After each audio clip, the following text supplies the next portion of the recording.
Hi there. How are you? Sleigh bells ring. They already rang. It's over. It's sleigh over. bells rang. Were you listening? It's too late. Hey, how's everybody doing? You got a line to go with that? I was gonna, but I'm not gonna. Happy New Year to y'all. It's coming up here in a day or two. Yeah. It'll be New Year before you know it, and 2025 is right on your doorstep. So And, ready yeah. or not, here it comes. Yeah. And it can only get different. It can only get different from here. Change is the only constant, right? Welcome to You Should Know This Song. We are Mixed Apes. We're Mixed Apes. You're Mixed Apes. You've listened, so you are christened. Oh, that You're really almost rhymed there. Scoot up close. Bring your ear close. Settle in. Come sit by the fireside. Get a nice warm cup of whatever it is you want. Beer is terrible warm. Yeah, well, you don't drink beer out of a cup Most of either. the beer I drink is You don't warm. drink beer out of a cup either. Dude, so. I drink beer out of whatever it happens to be in. Well, a boot. Got an old a shoe boot sitting if you around. have to, Yeah, I right? don't care. It's beer. Right. I love it. Boot beer. I think that could be something. It probably is. Probably already is. We're already behind it. We are here to entertain, befuddle, bemuse, and what else would you throw in there? Confuse ourselves. Confuse, yes. Bemuse and confuse. Perhaps you, if we're lucky. Yes. You listener out there, you. We do this thing called You Should Know This Song, and what we do here, if you hadn't heard before, is we swap lyrics to songs and challenge each other to guess them and laugh at each other when we don't, and we insult each other a lot, which is kind of fun. Yeah, that's the best part, really.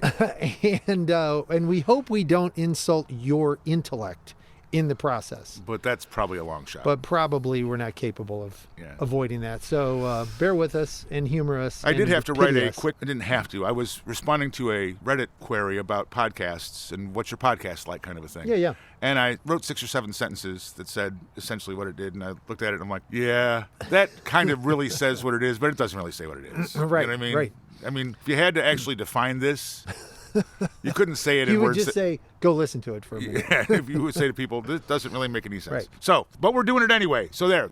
Right. We roll and rock all over the place, and then we also pitch in things unrelated as we're going through trying to stay on task. There you go. That Trying to stay on task. You and I both, that's not just something that pop comes easy into our to us. heads. Right. Which is the fun of it for us. It and even is. if it's not for you. Oh, it is a lot of So, fun. It is a lot of fun. I have had more fun in this last year. So fun. And by the way, episode 51, kids, we are one episode away from having an anniversary. Episode 51. We are in our 50s. Yes. Yes, and we're about to have... It's so weird because we're in our 50s, but we're about to have our 1-year birthday.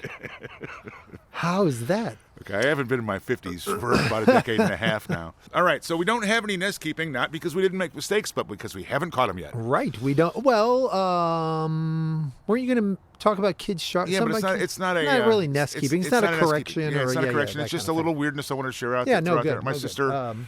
Little sister Paula of Apes shared Right. this with me. So it's something she found on Facebook, and essentially it's the story behind the song Kid Charlemagne by Steely Dan. Okay. And while it's obviously a song about someone who makes drugs, Yes. In what seems like it's a college dorm room to me, but it's who not, knows? because really, what's the one line of that song that sticks out to you? The thing that pops... Is there gas in the car? right now... Is there gas in the car? Clean this mess up, Oh, else so we'll I'll all end up in jail. Yeah. So apparently there was a infamous LSD chemist called Owsley. That was what they called him. His name was Augustus Owsley Stanley III. He traveled with the dead. Okay. He was the resident pharmacist making their LSD. The alchemist? Allegedly. Right, that was it. allegedly. As the story goes. Yes. So his car ran out of gas in 1967 while trying to leave somewhere that he didn't need to be because he was In a being hurry. pursued. Yes, he was in a hurry. Leave in a hurry. So at any rate, Under duress. under duress. So the story that Steely Dan is telling is the story of Owsley. By the way, kids, car running out of gas is this thing when...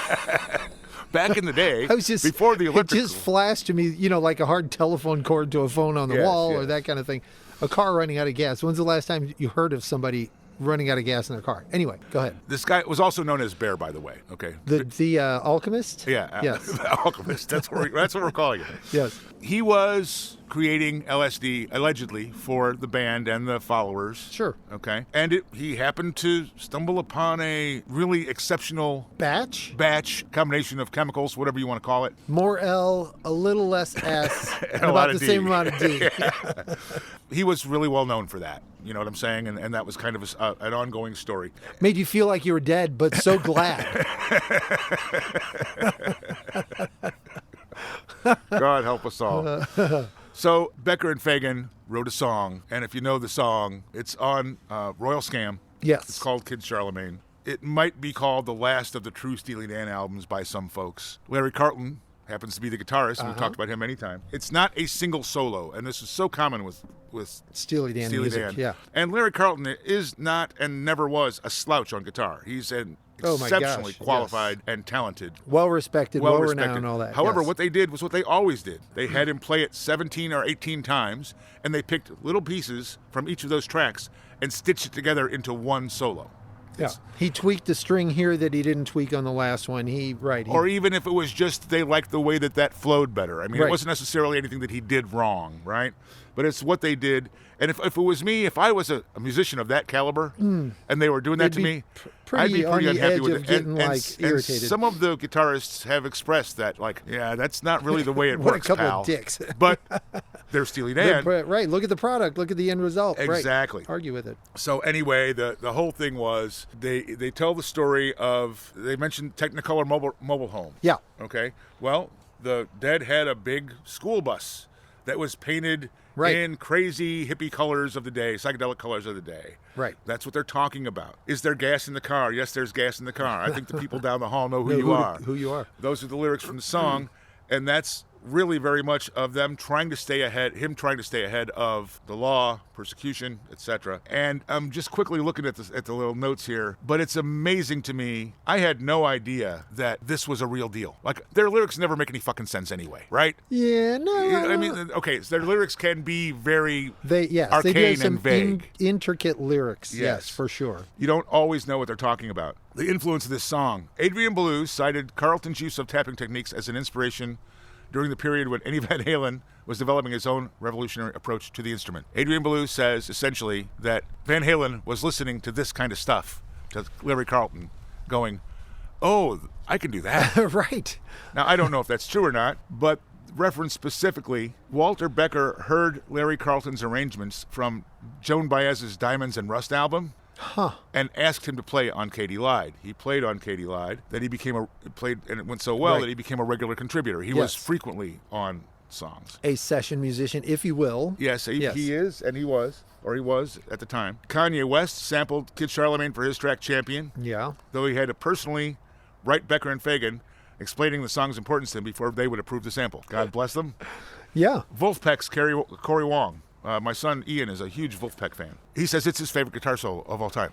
Really? Yeah. And it's one of those, as there are several. It's a very, very memorable guitar. I can hear every note of it. Oh, you absolutely. Know what I'm saying right in my head right now. And it's just good shit. It's just good shit. Yeah. So anyway, my sister shared this with me. I thought it was a cool little story to share. I'm certainly not doing it justice. Go look it up. Yeah. Find the articles, find the Wikipedia page, whatever. Larry Carlton, Kid Charlemagne, Steely Dan. And so forth and so on. Yes. It's all out there. If you're smart and you either have a little time to waste or you don't and you just want to do it anyway because, damn it, you'll go down some rabbit holes about Larry Carlton and others related to Steely Dan and Steely Dan. Because there's a lot of stuff swirling around in that environment, that universe, right? Well, I mean, they were essentially the band after the first album or two was just those two and session guys. With people rotating in, contributing. Right. Yeah. So all the session guys. Another testimony to session musicians making so much of the music you Which hear. We've been on a rant for a couple of episodes now, but it's and a well-deserved rant. Well-deserved. It can't be understated. Yes, absolutely. Okay, what are we doing this episode? What do you got? got? Sir, we are supposed to do what we have planned at least. Oh, wait a minute. Didn't you have something? I do have one little... diversion? Yes. Diversion? I'll try to make this a quick... I love it when you say that. A quick derailment. What was I looking up? Oh my gosh, I don't even remember how I got there. The way that I got to looking at TSOP? MFSB, which stands for Mother, Father, Sister, Brother. Or Motherfucking son of a bitch. Motherfucking son of a bitch. Which was what they would say to each other when somebody played exceptionally well. Yes. Motherfucking son of a bitch. That was good. That was good. MFSB, I just can't remember what triggered me to look this up. But nonetheless, we have talked on this showgram. We just mentioned it related to this. And I can't believe it didn't trigger me. In that conversation 2 minutes ago, we just mentioned how we have recurrently gone on our rants about how important background session musicians are to so much music that we all know and love and have been for 60 years. Well, the ones we're talking about the are ones 60 we're years, talking but there was about, certainly but prior going to on that, before that.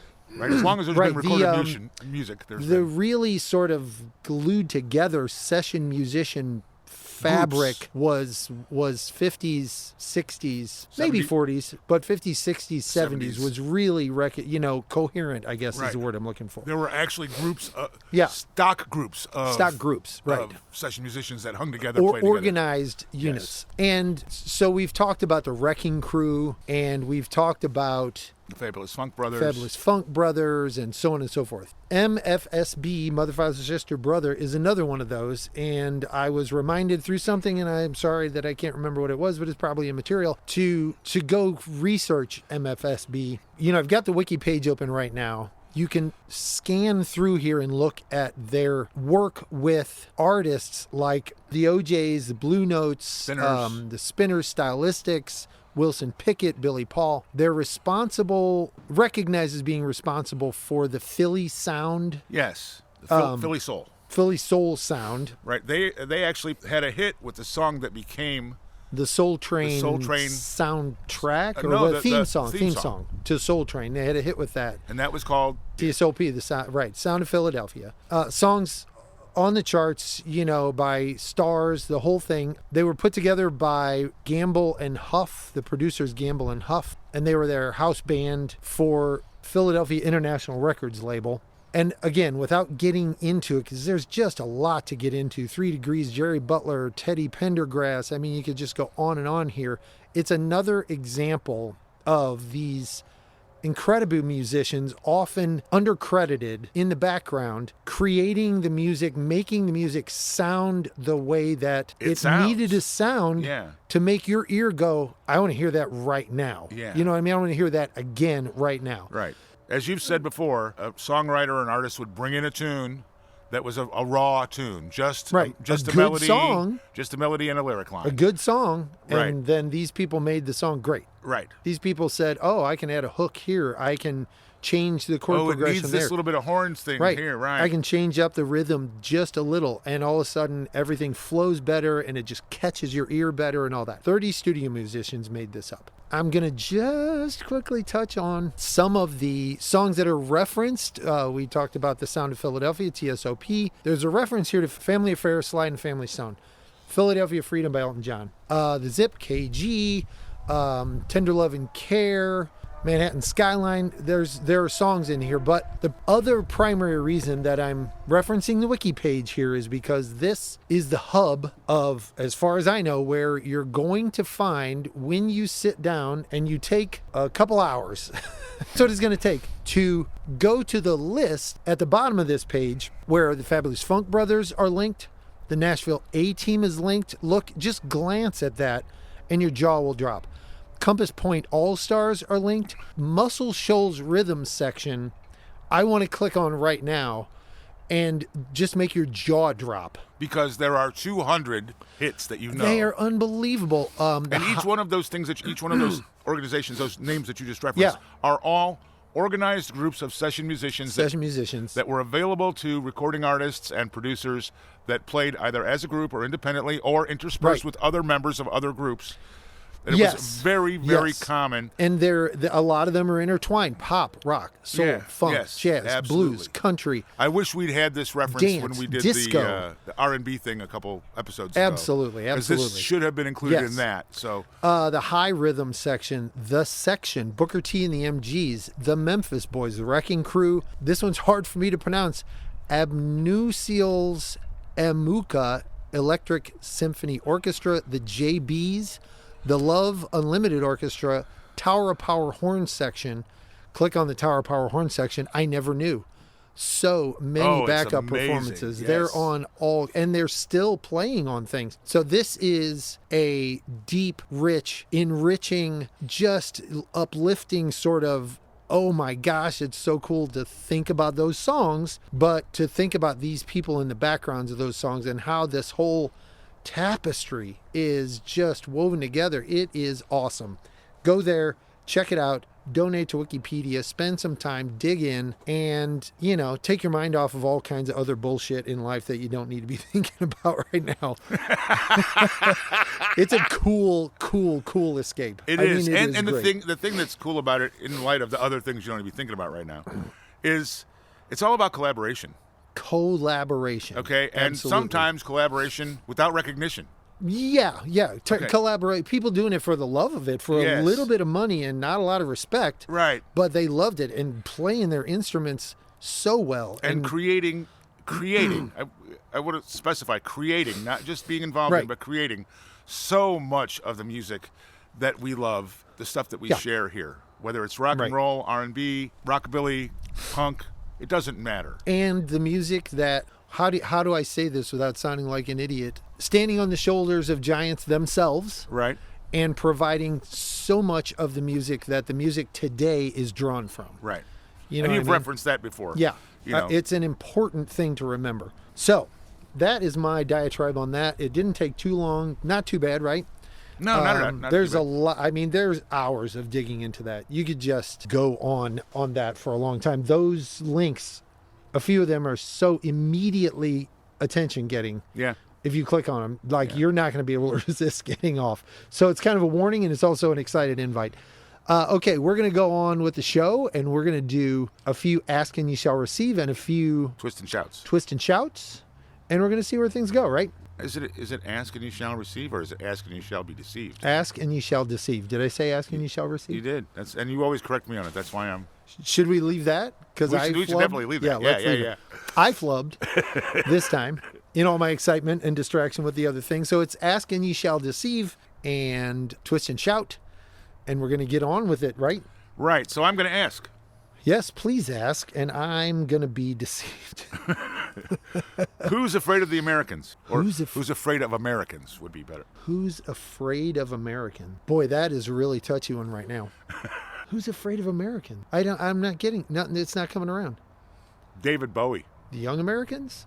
No, his song, I'm Afraid of Americans. I'm Afraid of Americans. Written by David Bowie and Brian Eno. Okay. Performed by David Bowie. The video has Trent Reznor chasing David Bowie through the streets of a city in America. I'm going to say New York, but I don't know that it's New York. Really? It's kind of the way the rest of the world looks at American gun culture is kind of what it sure is talking about. It's from 1987, and it actually was not originally called I'm Afraid of Americans. It's called I'm Afraid of Animals. Ah. He redid it. Right. You got to go watch the video.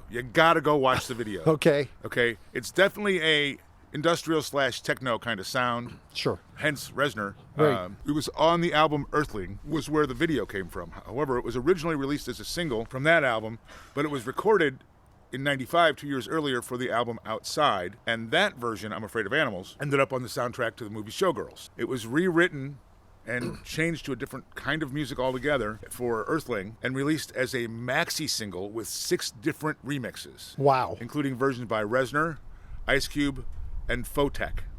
Okay? I love that kind of thing. I don't know why. That's why I'm sharing it. It reached number 66 on the Hot 100. And again, you got to watch Trent Reznor. And I didn't realize it was him initially. You don't always see him without a lot of shit on his face. Yeah. Right? Or very shadowed, very partially lit. Yeah, and it's scary. If I was David Bowie, I'd be scared of Americans. Yes. Awesome. Good one. Okay, now it's me? It's you. Okay. This is going to be a twisty ask and you shall deceive. So it's... you like those twisty It's asks. got a couple of questions to it. You might remember we did this a few episodes ago. Couple questions, so answer very specifically. And then there's a bonus potential Route 66. Okay. Okay, where did he meet a gin-soaked barroom queen? Memphis? Is it Memphis? Memphis. Got that one right. Yeah. So there's a Route 66-ish thing going on there. What two things did she blow? His nose and his mind. Right. And then what city did he lay a divorcee? New York City. Nice. You got the Route 66 bonus. Ding, ding, ding, ding, ding. Tell him what he won's done, Pardo. So that's Honky Tonk Woman, of course. Yes. It's the Rolling Stones, written by Richards and Jagger from '69. It was a single initially, and then it was put on Let It Bleed. So that's my fun one. And now up to you, sir. Okay.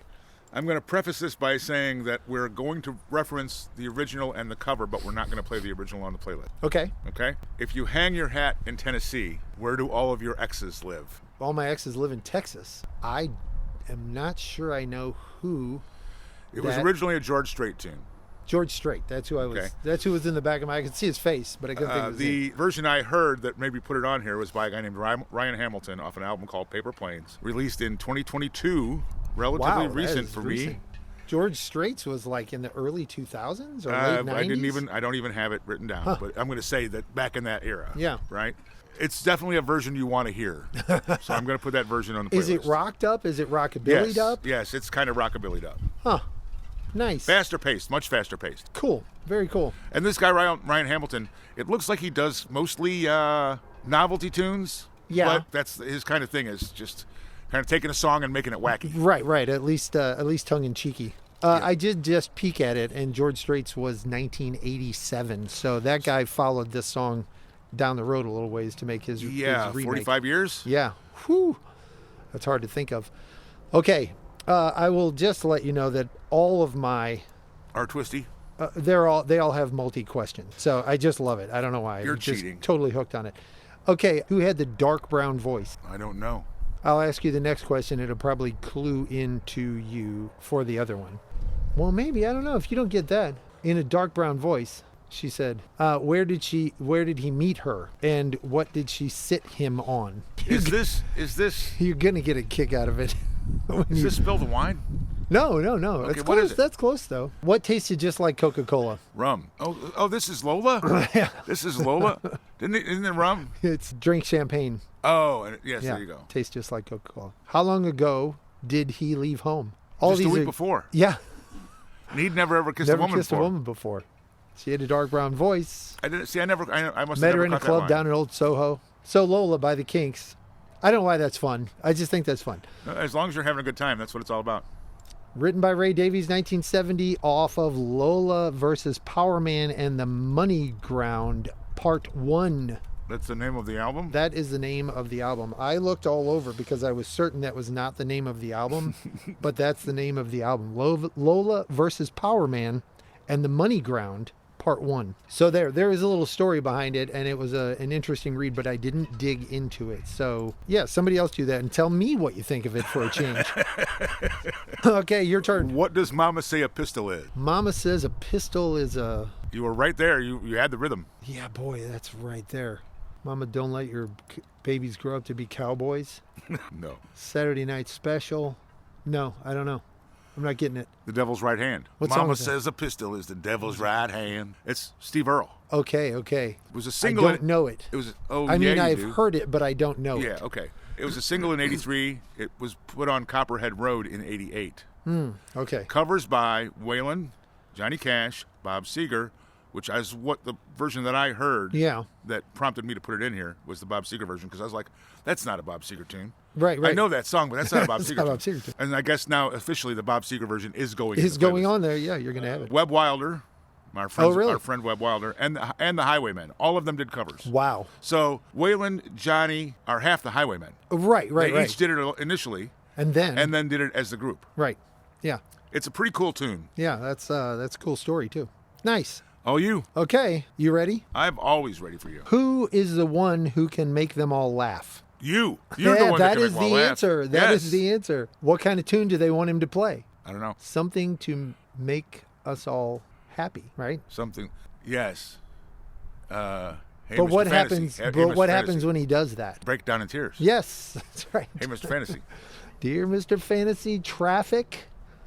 1967, off of the album Mr. Fantasy. I guess I should assume that if I haven't heard a traffic reference from you in a song, that should be the answer.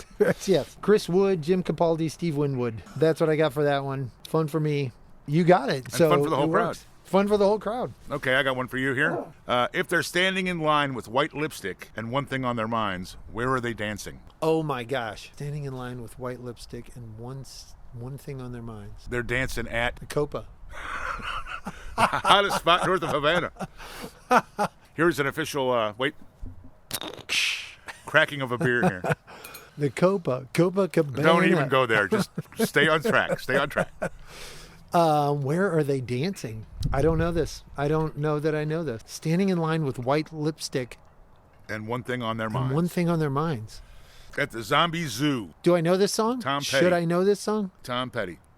I have to admit that I never owned a Tom Petty CD or album. Well, the album is Full Moon Fever. Yeah, This is not a Heartbreakers album. This is a Tom Petty album. Yeah, it's not a radio hit though. No, and it's also written by Tom Petty and Jeff Lynne, and the other singers on the song, besides Tom Petty, are Roy Orbison, George Harrison, Nice. and Jeff Lynne. So it's prior to... It's during the initial construction of the Wilburys. Of the Wilburys, right. Traveling. So those guys, those 4 or 5 guys, were sitting in a Denny's kind of place. I don't know exactly where it was, but it was that kind of a restaurant. Right. Having food. And these kids came in, 20, 21 years old, all made up and got all like, oh, look at you, you're famous, and got in their faces, drunk and stoned and whatever. Right. And they were coming from being out dancing. It was the middle of the night. Sure. Tom Petty's like, where are y'all coming from? Like, what the fuck's going on here? What have you been doing? Yeah.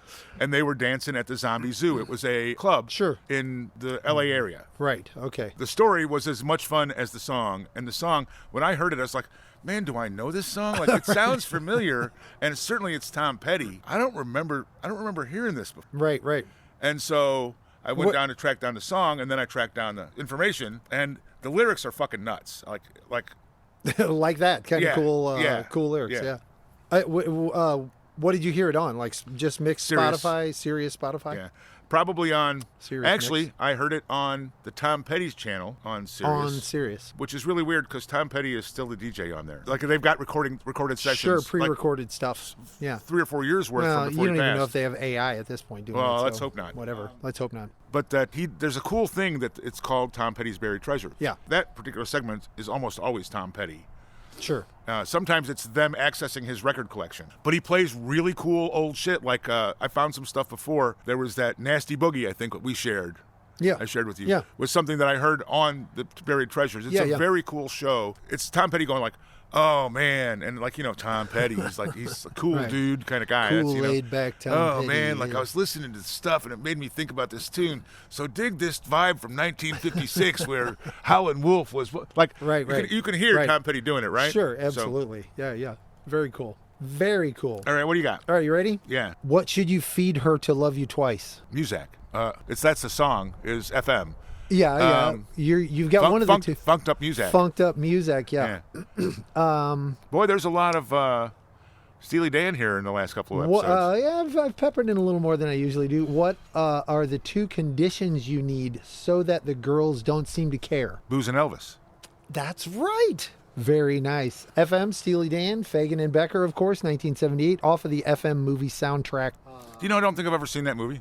Really? Yeah. It really. And isn't Weird Al in that too? That I don't I think Weird Al's remember. in that. Or I might be thinking of Kentucky Don't remember Fried, that. Kentucky Fried Movie. I thought it was a really cool movie. I really liked it. I'll check it out. Okay, back at you. All right. I made that one quick. That was like a quick hit ask and you shall. What do Springsteen and Bowie say it's hard to be in the city? Oh my gosh. I know this song. Yes, you do. Oh, it won't come into focus. Oh, focus. What the focus? Going on here. Hard to be.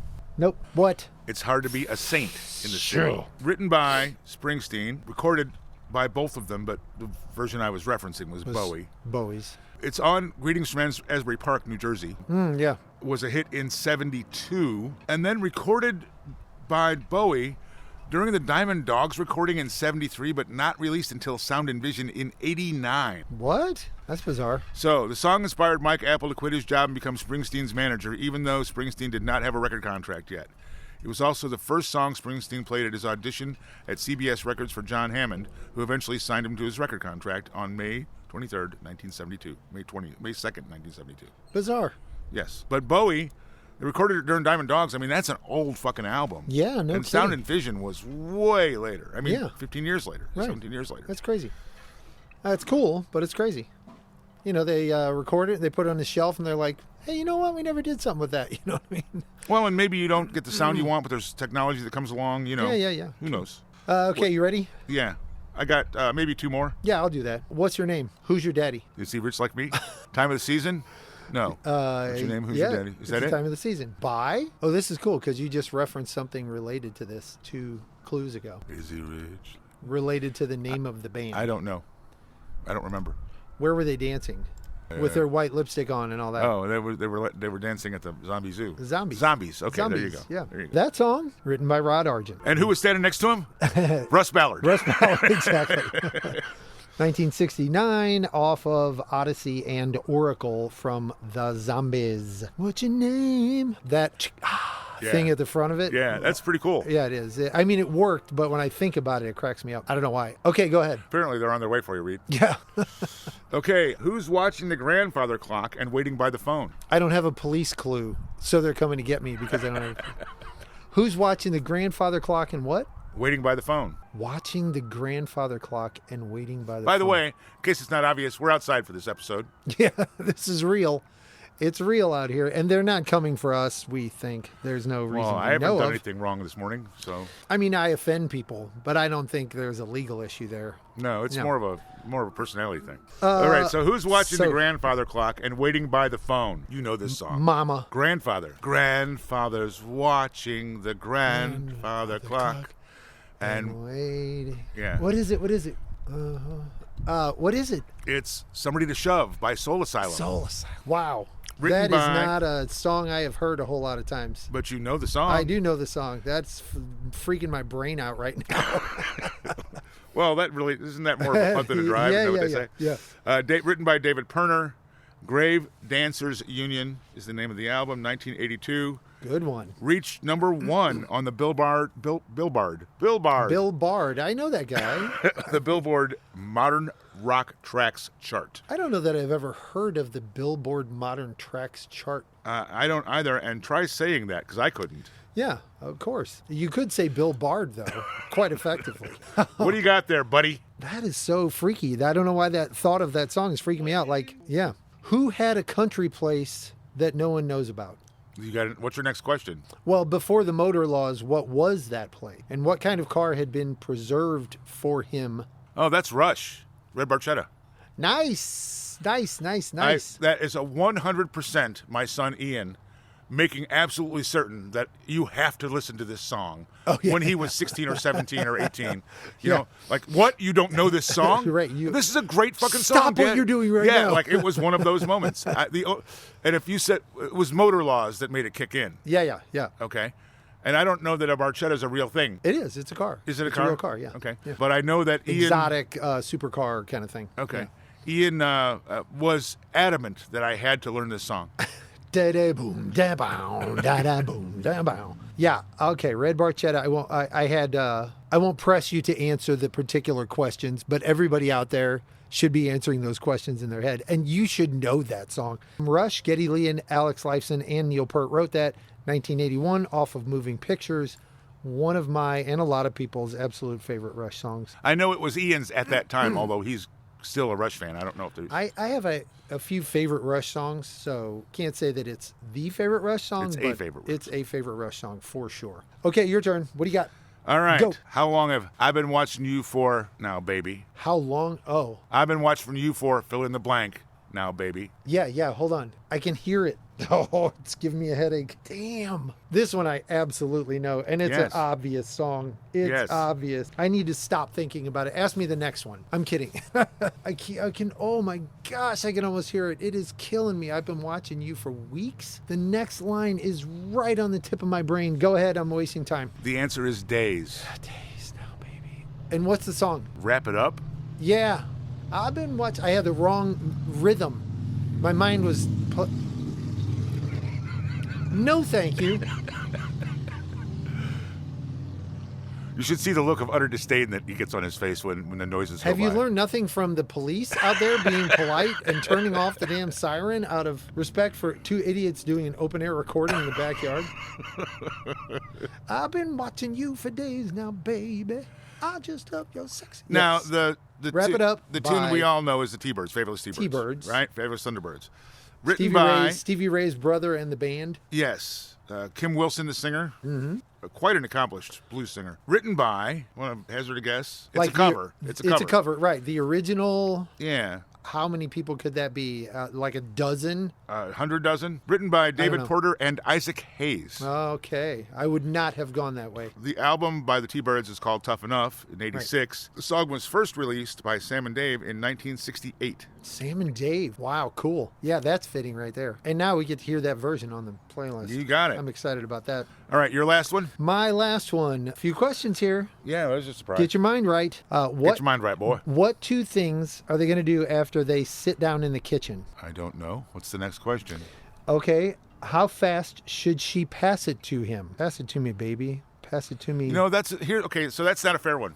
That's not a fair one. Because it's not a song I ever heard before moved to St. Louis. Oh, really? Yeah. Huh. I wonder if that is like a local hit. Slow. It is a local hit. Yeah, yeah. I mean, it may have been a hit elsewhere. What the hell is that? They used to play it on KC at 10 o'clock every Friday. Yeah, yeah. It's Jonathan Edwards. What two things should be done after they fill it and light it? Fill it, light it, shut up. And close the door. And close the door. Yeah, yeah. We're going to lay around in the shanty.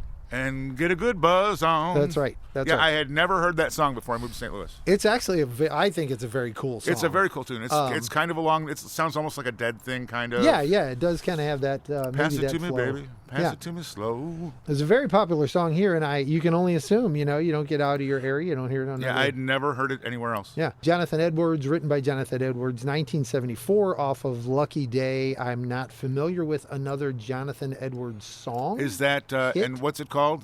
It's called Lay Around the Shanty. Yeah. Okay. Yeah. So that'll be fun to have on the list, and I think probably because we get some people listening in lots of other countries. Yeah, so maybe they'll know. Maybe it'll be their first exposure to it. Yeah. And people around America who we see on some of the social media things who maybe it's they can share that with us. Tell us. My little sister is not a good judge because she grew up where I did. Yeah. But there are people in other states that grew up in other states that listen. Sure, right. Two or three of them anyway. So maybe all it'll turn the song on to somebody else. Okay, cool. That's the end of Ask and Ye Shall Deceive. It was fun for me. You like that one. All right, so we're moving on to Prime TwiZt and Shout, as we said. And whose turn is it? It's your turn to start. It's my turn. Quit fucking around and do it. And what's the format of TwiZt? The format of TwiZt is you name a song, and the other person is supposed to give you some lyrics from that song. That's not just the title. Right. You don't just get to give the title. Okay, so it's my turn. I will get you this. Give me a song here. I'm waiting for some lyrics. To go with, you should know some lyrics to the Waitresses Christmas rapping. It's the holiday season. I can hear the rhythm of the song. Yeah. This song has so many words, and it's rapped pretty fast, actually, all the way through. But there's so many words, you barely pay attention to any of them. She's telling the whole story and all that, but I'm not going to come up with them. Yeah, not one. I couldn't have until I thought of the song and I started thinking. I was like, yeah. I mean, I can actually hear the melody of the song. Right. You can hear her voice. You can hear her doing the whole thing. Kind of her Southern California. And you can hear the chorus, you know what I mean? But you can't think of one word. No, that was a good one. So, I've got some ones that you're going to know, but that was a good one. It starts off with Bah Humbug. Now that's too strong because it's my favorite holiday, but all this year's been a busy blur. Don't think I have the energy. Yeah. Dun, dun, dun, dun, dun, dun, yeah. Dun, I know the song. That's going in the playlist, right? Yeah. And it scrolls. Well, and again, it's holiday time, so Okay. That was fun for me, even though you didn't get it. That was kind of exactly what I was hoping was going to happen. That was Waitresses, written by Chris Butler, 1981, off of A Holiday Record. And didn't he put together the Waitresses as kind of a joke? Yes, I believe that is the case. I did not investigate it, but I think we've actually touched on it before, and he did. All right. I'm going to make this way too easy for you. You should know some lyrics to Bill Haley's Shake, Rattle, and Roll. Yes. And not Shake, Rattle, and Roll, of course. Right. Get out of that. down in the kitchen and clean up those pots and pans. Clean up those pots and pans. Rattle those pots. Rattle those pots and pans. Get down in the kitchen and rattle those pots and pans. I think Stray Cats-ish. Stray Cats does a version of that. If they Brian don't. Setzer's orchestra does a version. If they don't. I can. You won't do anything to save your God-learned soul. Right. Things save you. Yeah. I could think of it, but it would take me 10 minutes to put the rest of it But together. you got... It's so weird because that song's ingrained, obviously. Yeah. But Lord, I haven't heard it in so long. It's not coming back, yes. All right, so the artist was Bill Hailey. The year was 1954. It was a single, not on an album. It was written by Jesse Stone, but credited as Charles Calhoun. Apparently that was a pseudonym he used more than once. Big Joe Turner, Bill Hailey in 54, Elvis in 55. Widely considered one of the first rock and roll songs. Yes. Argued that whether Bill Hailey is the, quote, father of rock and roll or not. And because of that song. Yeah. And I think the truth is, Bill Hailey is a white guy. He's not the father of rock and roll. Right. I mean, a great guy and a great musician, a lot of fun. Somehow he doesn't get to be. Right. Yeah. Okay, what do I got? Something else arcane? I do have something else arcane. But at least I have some consistency in my theme here. So you should know some words, some lyrics to the Kinks' Father Christmas. Why are you doing this to me? I should have been prepared for this. I really should have. I should have known this was coming. I was just wanted to spring it on you so badly. Unfortunately, So This Is Christmas by the Beatles is in my head, and I'm trying to get around that. Man, do I know that infection right there, that affliction. Father Christmas. I can't get past So This Is Christmas. What do you got? Give me something. When I'm I sorry. was small, I believed in Santa Claus, though I knew it was my dad. And I would hang my stocking at Christmas, open my presents, and I'd be glad. But the last time I played Father Christmas, I stood outside a department store, and a gang of kids came over and mugged me and knocked my reindeer to the floor. Father Christmas, give us some money. Don't mess around with those silly toys. Yeah. We'll beat you up if you don't hand it over. Father Christmas, give us some money. Yes.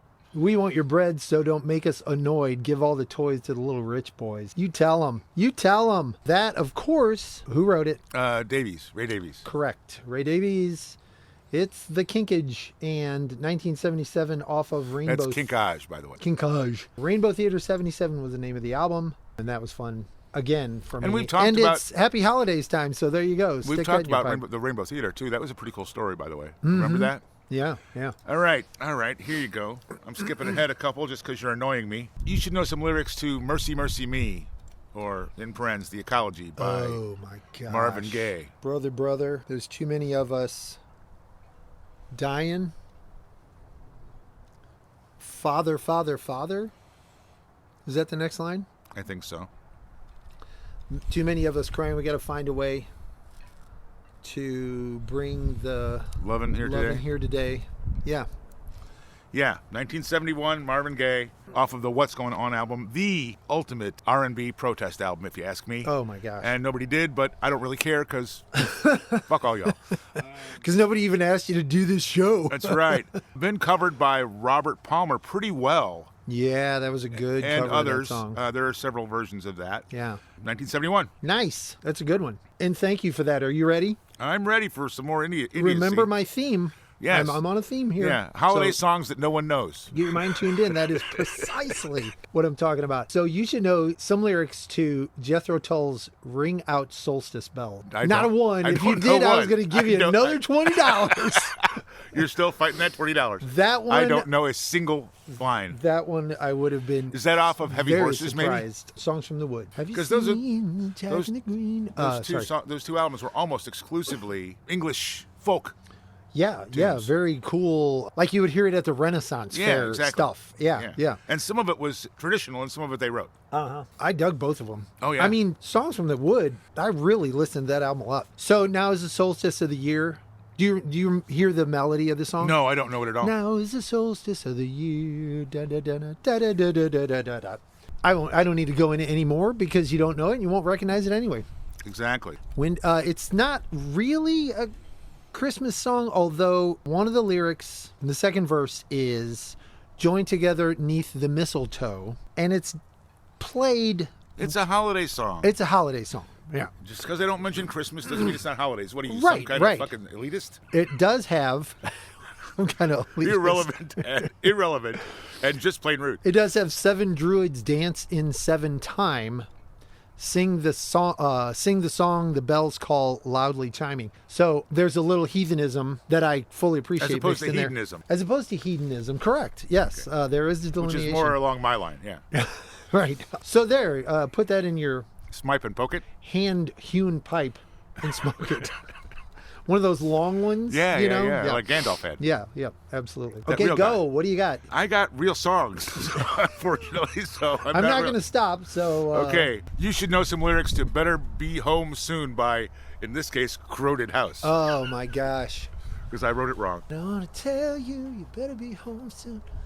I'm not going to get one lyric because I can't hear any of the verses. I can hear the chorus, but I can't. I mean, it's going to take me a minute. I know it. Oh, it's paining me. It's just paining. I'm not going to get it. Okay. Something deep inside has got a hold on you. Mm-hmm. Oh, it's coming. Go ahead. But yeah, several different chunks of the song pop into my mind right now. Like A Week in the Desert. Yeah. Oh, this is killing me because I know this song. I know I'm right for the first time in my life. I know I'm right for there it is. And that's why I tell you, you better be home soon. Yeah. 1988, again, Corroded House, no W. Temple of Low Men, written by Neil Finn. Temple of Low Men. That's a great album. I just think that album was my introduction to Corroded House. Like, I didn't come to it till, like, I went and learned all the earlier stuff after that. Right. Okay, that was good. That was good. I'm looking at my own notes. And I must have been tired when I did this one because there's several, like, literal typing errors that are ridiculous. We'll share them or don't. It's up to you. It's entertainment either way. Okay, what am I going to do, you ask? Oh, yeah, I know. It's going to be something painful. You should know some lyrics to... I have 2 more, by the way. These are my last 2. You should know some lyrics to I Believe in Father Christmas by Greg Lake. You can't see me shaking my head, folks. You can't see him. Because I think what just happened, correct me if I'm wrong, is like 4 other songs also appeared. Exactly. And they're totally getting in the way of you even hearing the song. Yep. You want me to give you a second here? No. Just move ahead. They said there'll be snow on Christmas. Go from there. They said there'd be peace on earth. Now you're hearing it? Yeah, but I still don't know the lyrics. The Christmas you get, you deserve. Yeah, I'm trying to help it pop into your head. Pop. No, go ahead. But I don't need to tell anymore because people out there who know what they know. That, by the way, there's a brief story. I hope I get this right because I did not. Because now I've got Father Christmas in my overwriting, which is such a great song to have in there. The song, virtually the whole song. They said there'd be snow on Christmas. They said there'd be peace on earth, but instead it just kept on raining a veil of tears for the virgin birth. I remember one Christmas morning and winter's night, and a distant choir and the peal of a bell and that Christmas tree smell and their eyes full of tinsel and fire. They sold me a dream of Christmas. They sold me a silent night. They told me a fairy story till I believed in the Israelites. The whole song sounds like it's like a Christmas protest, like a rebuke, whatever. But there's a story behind it that it didn't come to him that way. It's not intended that way, right. Whatever. It wasn't intended to be a Christmas song really, but I don't know how you could tease the two apart, separated because the whole thing is so about. I really love the song. The music is great. And it's oddly a fairly regularly played song in the Christmas mix on Christmas radio now. And it's so very anti-Christmas that it's testament to people just, I like the way it sounds and it's Christmas. So just play it. Okay, that was Greg Lake, written by Greg Lake, Peter John Sinfield, he gives credit to Sergei Prokofiev, which I think is... probably where the melody comes from. Right. 1975, and it was a single. So, you go. All right, you should know some lyrics to Vaseline by STP. One time a thing occurred to me. What's real and what's for sale. I got my verses mixed up. Blew a kiss. No, that's the next verse. Take it home. Is it you? Is it me? Search for things that we can't see. Going blind out of reach. I guess you got it. Flies in the Vaseline. Flies in the Vaseline. All right. That is from Older Than You Think It Is. Painfully. The album is called Purple. You want to tell me what year it is? I don't think 93 is back far enough. Wow. 94.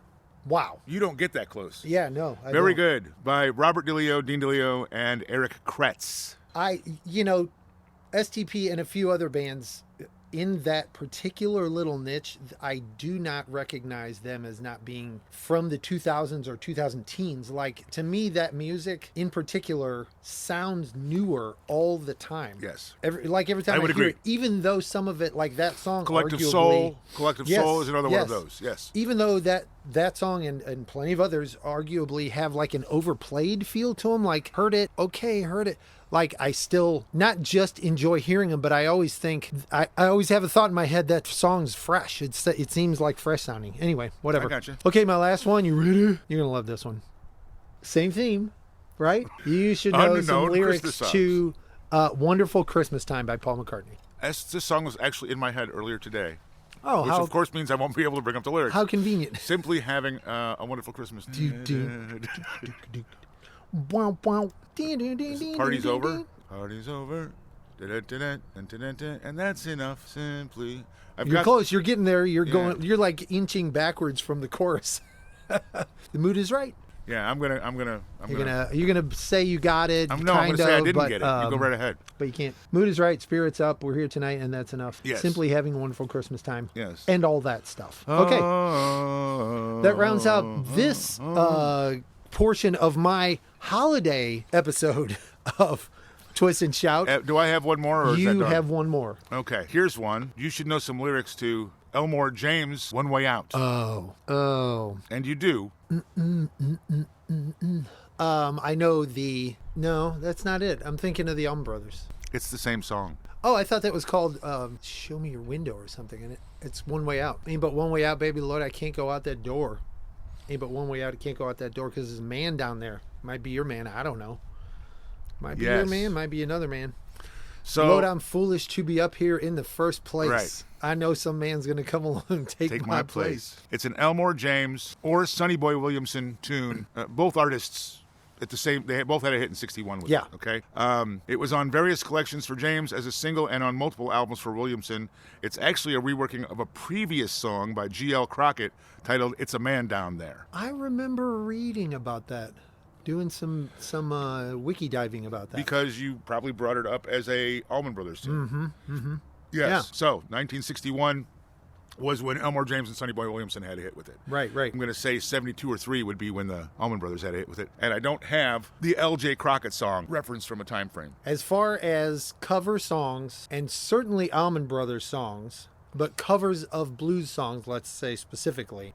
So I'm being a little, too much here and not enough there, clumsying around. But that song, as an Allman Brothers song, it is definitely probably my favorite Allman Brothers song. Probably.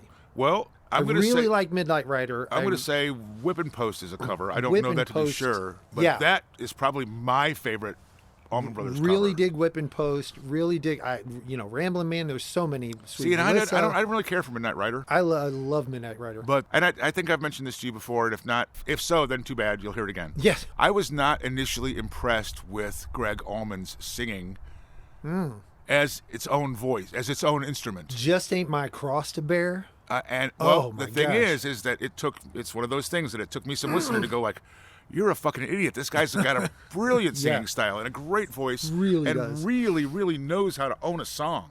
I think it was probably Midnight Rider, which was after Dwayne had passed. Yeah. I think that might have been their first hit that I was aware of after Dwayne had passed. Right. And I think it was kind of like, oh man, just why waste your time? It's got a country twang to it. Yeah, and it's not really, he doesn't do the same justice to that vocally that he does to a lot of other stuff.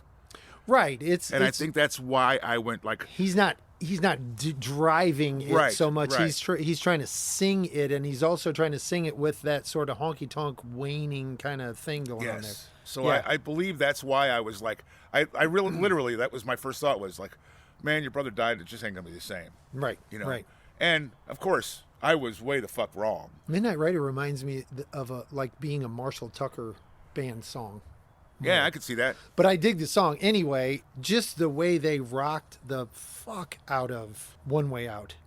Oh, yeah. The live version of that, holy shit. Yeah. I mean, just go ahead and play it a few more times. You know what I mean? And the same is true of Whipping Post. I think at the end of Whipping Post, when it's sometimes I feel, man, it's like that song they could do that for the next 6 minutes. And just take that song and just keep stretching it on like that. Bound. Yeah. Okay, that was great. That was a fun little wind up there, wasn't it? I really enjoyed the obtuse fucking references to Christmas songs that no one knows. That was great. I feel so much better now. In the holiday spirit, and I'm really in a holiday spirit. In the holiday spirit of disappointment, you're welcome. Those are my gifts to you. You're so welcome. That has been this APEisode of You Should Know This Song! ! *_. What else? God damn, you're broken. Did we mention that this is APEisode 51? This is APEisode 51. We're on the very precipice of 1 year. Where's that lemming? Where is it? Come and push us off the edge. We've been doing this once a week for almost 52 of them. Yes. And that is hard to conjure. Well, the thing that I'm having a difficulty is that I have to see you once a week for 52 weeks in a row. How did we? And how did you? And by the way, I'm sorry, go ahead. Thank you for returning again and again, almost 52 times now. Yes. Don't question it. Please don't look too closely at yourself because there's a comment on I do want to say it has been a year of this, and thank you, wife. Thank you, Ape's wife, for tolerating spouse. the BS and giving up your space and all. She's not here, by the way, but allowing us to do this, and I don't mean like I need permission, but I mean like being gracious enough. Well, this takes time away from. I mean, inarguably, between this sitting down here and bullshitting and completely indulging each other selflessly and all the rest of it, it's right. It is a process, and right. By the way, and I'm not complaining. I have loved every single minute of it. You smell kind of funny, and I'm tired of it after 50. It is a time-consuming process. It's more than just the sitting and bullshitting. Yeah. Although the sitting and bullshitting does make it worth it. Yes, that's the payoff, such as it is. Take it for what it's worth, whether that's our egos enjoying themselves or just real enjoyment. Just real enjoyment, right. And I think I kind of can't resist it. Like, I know there's a handful of people listening and it's a ridiculous few, but Not that the few are ridiculous. The number is ridiculous. The number is ridiculous, yeah. I mean, you might be ridiculous. I don't know. And congratulations if you are, because God knows we are. But, and welcome to the Ridiculous Person Club. I think about I start putting the show together and getting my clues and letting it roll in my head. And I'm like, I just eat it up. I mean, I just eat it up. I bathe in it, so to speak. So it has been so much fun to do this. Very cool. And, hopefully it's been fun for you guys in some regard. And, I would love it. We would love it if there was a little more feedback about that, but we get it. You're busy too. And it's the holidays. And there's 1.5 of you. So we can't lay it on too heavy. Thank you for joining us. Thank you for being here. Remember to like, share, follow, and ho ho ho. And ho ho ho. Yeah. You ho ho ho's. Be nice. Happy New Year. Happy New Year. And next year is going to be better no matter what you got going on. No matter what. So peace out, and we will talk to you on the 1 year birthday show. We're out. Out.